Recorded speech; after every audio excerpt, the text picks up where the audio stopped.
If you're a sprint car fan, you've heard his name plenty, but how much do you really know about Paul Silva? We'll dive today into Kyle Larson, secretive crew chief and car owner. Let's go.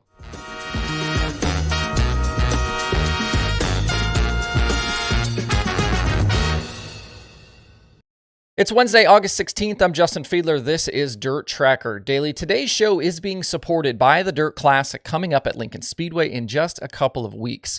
For the first time ever, Lincoln Speedway's Dirt Classic will take place over 2 days and feature a total purse of over $99,000. The $10,000 win kickoff to the Classic is on September 2nd. That is Saturday. That will be followed by the $20,000 win and $1,000 to start Dirt Classic on Sunday, September 3rd. This marquee unsanctioned event will kickstart the month of money in central Pennsylvania, and you can't go to the mall if you don't go to the first one. In just 9 years, the Dirt Classic Champions list boasts some of the biggest names in sprint car racing. Hall of Famer Stevie Smith, Tim Schaefer, and Lance DeWeese all have Dirt Classic wins on their racing resumes. Other Dirt Classic champions you might have heard of include Brian Monteith, Justin Peck, and Kyle Larson. Last year, the title went to one of the hottest drivers in the country in Brent Marks. Make sure you're there to see who takes the 10th annual event and the one-of-a-kind titanium trophy. Two-day reserve seats are on sale right now at DIRTClassic.com. You can get them for $60. Here's where it gets good for you, though. The $60 price for a 2-day reserve seat is $5 cheaper than the price you'll pay at the gate on race day, so that's great. But for my audience, Lincoln and the Dirt Classic are hooking you up with an even sweeter deal. If you use code DIRTRACKR at checkout, you'll get another $5 off your 2-day ticket. So buying in advance and with the promo code gets you $10 off the gate price. But they didn't stop there. For everyone that uses the promo code, they will enter you into a drawing to get a Dirt Classic prize package that includes a Dirt Classic t-shirt, event poster, and a chance to get your photo in victory lane with the winner on Sunday. So an additional $5 off and the drawing for using the promo code. That's a very sweet deal. You can buy now over at DIRTClassic.com. Big thanks to them for hooking you guys up and supporting this show. All right, coming off their second Knoxville Nationals together, I wanted to talk today about Kyle Larson's car owner and crew chief on the sprint car side in Paul Silva. Whenever you talk about Larson on a show like this, there always seems to be a smattering of comments about Silva, how good he is, how good his cars are, and that he should get more credit in all of this. You also seem to see the recurring thought that Larson only wins a lot because he's in good race cars. But I think what those people don't seem to understand is the guys with good cars want the good drivers. So obviously the best drivers are going to be drawn to the best teams and vice versa. But for this discussion, I'm not going to talk about Larson. I want to focus on Silva. He's one of the top sprint car minds of this generation, and there's probably an argument to be made that he could be the top mind. The hard part, though, about the comparisons with him is he just doesn't compete as much as some of his contemporaries. He's decided a scaled-down schedule with a driver like Larson is much more to his liking versus chasing championships and 100 races on the road each year. It makes trying to measure him against guys like Ricky Warner, Philip Dietz, or Eric Prutzman a little bit more difficult. But even with his number of races being much smaller in recent years, his resume is still packed. Since 2016, Larson has 78 wins in 223 sprint car starts. That's mostly in Silva's 57. Larson did make some scattered starts over that period in his own car, so I just want to note that. That win list, though, includes a Kings Royal, Knoxville Nationals twice now, and 2 Chili Bowls together. But if you think that Silva has only won with Larson in the car, think again. In more than 5 seasons as Rico Abreu's crew chief, that pairing won something like 70 races together. That was across 360 and 410 competition. And with Shane Stewart as the driver, Silva wrenched his way to an ASCS national title and 4 straight 360 Knoxville Nationals wins. The guy just knows how to make a sprint car go fast. On top of all of success, though, Silva himself is an interesting character in the sport with, I think, a bit of mystique surrounding him kind of among the fans and even some people like me.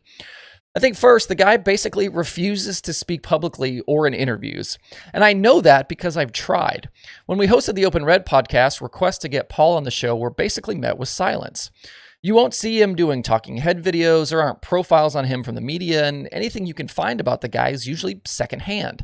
In the last day or so, I reached out to a few folks who know Paul to get some insight, and had one of them politely decline to really even tell me anything at all. Silva is so not interested in the spotlight that even some around him won't talk about him. On top of that, I've had a hard time even finding photos of him that I could use for this show. Most of the regular photographers I get shots from don't have much with Silva in them, and it's not uncommon for his conversations at the track with Larson to be behind closed doors or away from the pit area bustle. Paul does have a Twitter account, but in 2023, he's only tweeted 7 times, and 3 of those are retweets. I think another element of Paul's legend is how he uses money with his operations. With a driver like Larson, I think some assume that Silva is flush with cash and spends a lot of money to go fast, but it really seems to be the opposite. There are plenty of stories of Larson racing on used tires. Silva doesn't have a big fancy truck and trailer setup. Shane Stewart is even quoted in a story from Jeremy Elliott saying Paul could stretch $1. One source who did talk to me about Paul said that he's definitely tight with money, but spends where it needs to be spent. Instead of trying to throw money at his cars, Silva gets performance out of his equipment with his knowledge and experience. Other generations of sprint car racing had Carl Kinzer, Jimmy Carr, Scott Gherkin, or Davey Brown. But as I was told yesterday, quote, this generation has Paul Silva. Part of me wishes that he would talk more and that we knew more about him, but part of me also loves that one of the greatest sprint car minds we've seen has no interest in the spotlight. He's a fierce competitor with a dazzling resume and a history of making guys go fast, and doesn't seem to need or care about public acknowledgement. He just lets his race cars do the talking for him. Drop me a comment below. Let me know what your thoughts are on Paul and all of this.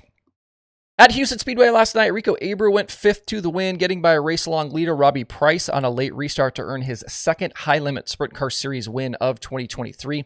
It was his second win in 3 races, his 6th top 5 and 7th top 10 of the season. That's in 8 races. Buddy Kofoid finished second on the night with Price down to 3rd at the end. It was an impressive and unexpected night for Price in that Sides Motorsports 7S. I think without that late caution, he might win that race, which would have been huge considering Price has yet to even lead any laps in World of Outlaws competition in his career. And remember, he's a full-timer over there.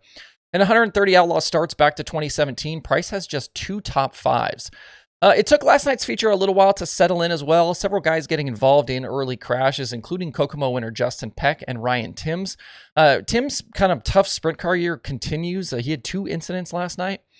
Kyle Larson started down in 17th. He got all the way to 6th at the end, but Rico's win did close up the championship battle. Just 33 points separate them right now with 3 races still to go.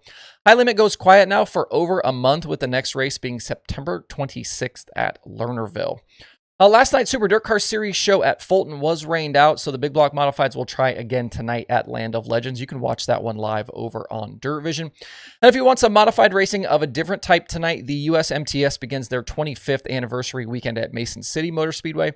The event runs through Saturday, with the finale paying $25,000 to the winner. This one is live on Racing Dirt. If you want some other dirt racing content this week, Wing Nation has Kyle Larson and Doug Johnson. Dirt Tracks and Rib Racks has Damian Gardner and Sean Buckley. Do Which on Dirt has Taylor Wood, and there are new episodes of The Dirt Reporters, The Dirt Nerds, Dirt Track Confessions, and Dirt Track Weekly. To see all of these shows and all of the episodes, head over to DIRTRACKR.com/podcasts. That's it for the show today. Looks like 8 shows on the streaming schedule, so make sure to hit up that today as well over at DIRTRACKR.com. Hope you guys have a good Wednesday out there. We'll see you right back here tomorrow.